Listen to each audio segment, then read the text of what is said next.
Magandang araw po sa inyong lahat. Isa na naman pong munting kaalaman ang aking ibabahagi sa inyo. At ito po ay tungkol sa circuit breaker. Ano-ano ang mga dahilan kung bakit nagtitrip ang ating mga circuit breaker? Yan po ang tatalakayin natin sa araw na ito.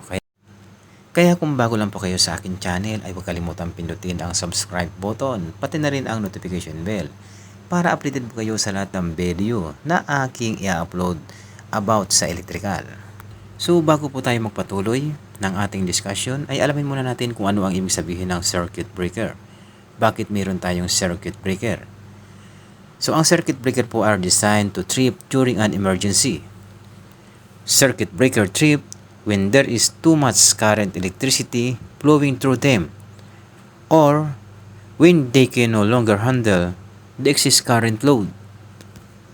The breaker trip to turn off the power and cut off the flow of electricity to avoid problems that might exacerbate and cause more damage. So maliwanag na maliwanag po na ang trabaho ng circuit breaker ay isa siyang safety device o isa siyang security device. Ang trabaho niya ay i-turn off and cut off the flow of electricity kung meron siyang madidetect na mga abnormalities sa kanyang load. Ngayon naman ay dadako tayo sa mga dahilan kung bakit nagtitrip ang ating mga circuit breaker. Ano-ano ang mga rason o mga dahilan kung bakit nagtitrip ang ating mga circuit breaker? Unang dahilan, ground fault. Pangalawang dahilan, overload circuit. At pangatlong dahilan, short circuit. Ngayon naman po ay ipapaliwanag natin kung ano ang ibig sabihin ng ground fault. Bakit nagtitrip ang ating mga circuit breaker kapag nakakadetect siya ng ground fault?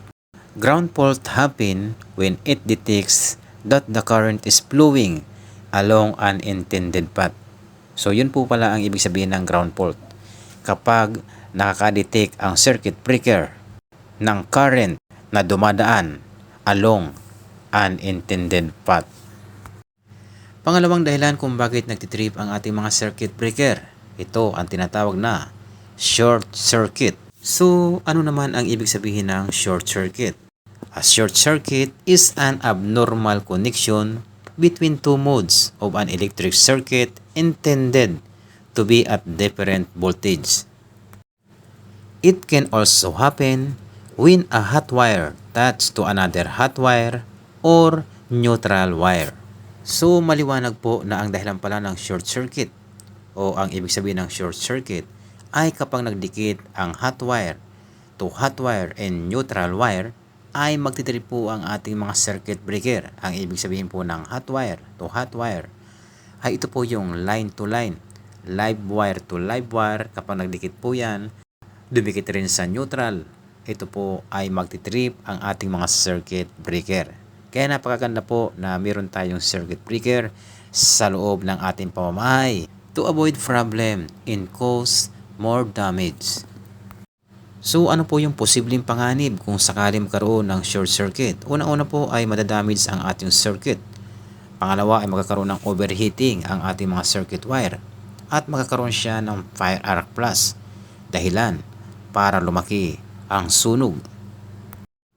Pangatlong dahilan po, ito yung karaniwang nangyayari kung bakit nagtitrip ang ating mga circuit breaker. Ito yung tinatawag na overload circuit. Overload circuit means is that a circuit is trying to draw more power that it is designed to carry.